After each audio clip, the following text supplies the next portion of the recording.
tous, alors je vous retrouve pour une vidéo conseil numéro 6 sur comment transporter son petit compagnon en vacances, donc hamster, cochon d'Inde, rongeur quoi. J'ai fait plusieurs parties.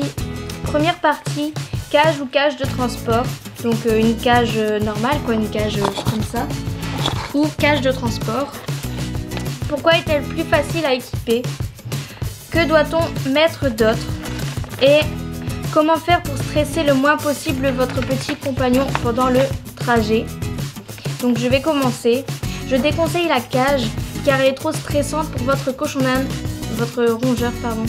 Du fait que comme c'est ouvert sur les côtés et le dessus, il y a trop de lumière pour votre cochon d'Inde, ça va vraiment le stresser. Et deuxième raison, c'est que avec les barreaux, ça va faire des vibrations avec la voiture. Donc quand la voiture va avancer, ça va faire des vibrations avec les barreaux, ce qui va stresser votre compagnon. Donc l'idéal est de prendre une cage de transport. Vous pouvez prendre une cage de transport spéciale rongeur. Donc c'est une cage qui est fermée tout autour avec une grande ouverture vitrée.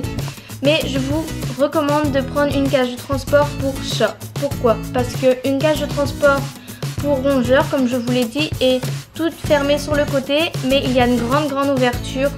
Donc pareil, ça va stresser votre rongeur. Alors que la cage de transport pour chat est fermée sur les côtés avec juste des petites grilles d'aération. Et il y a une grille devant. Donc la grille qui est devant va faciliter l'équipement de la cage de transport.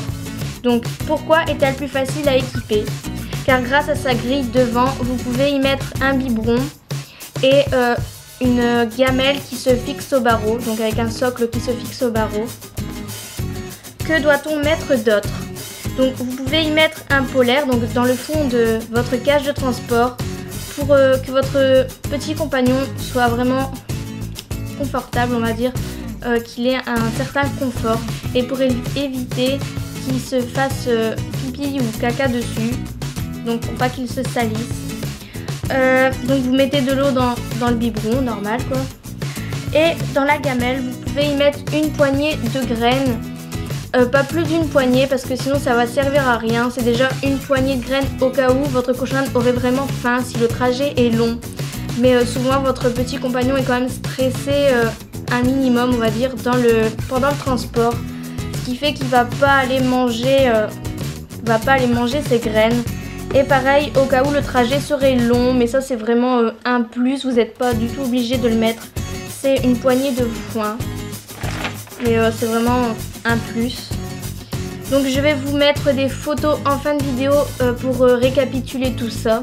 Donc la cage de transport, le biberon, la gamelle, la nourriture, les polaires, donc tout ça. Comment faire pour stresser le moins possible son petit compagnon? Donc ne pas mettre la musique de votre voiture trop forte, donc il y aura trop de bruit, ça va stresser votre rongeur. Et deuxième chose, ne pas bouger la cage de transport trop de fois pendant la route. Donc ça va déstabiliser votre cochon d'Inde et il va vraiment être stressé. Donc voilà, je vous ai donné un peu tous mes conseils. Donc je vais tout récapituler à la fin. Si vous avez une question, n'hésitez pas à me laisser un commentaire, j'y répondrai. Merci à mes 99 abonnés, ça me fait vraiment plaisir. D'ailleurs quand j'aurai 100 abonnés, je ferai une petite vidéo. Donc voilà, cette vidéo est finie, j'espère qu'elle vous aura plu. Bye.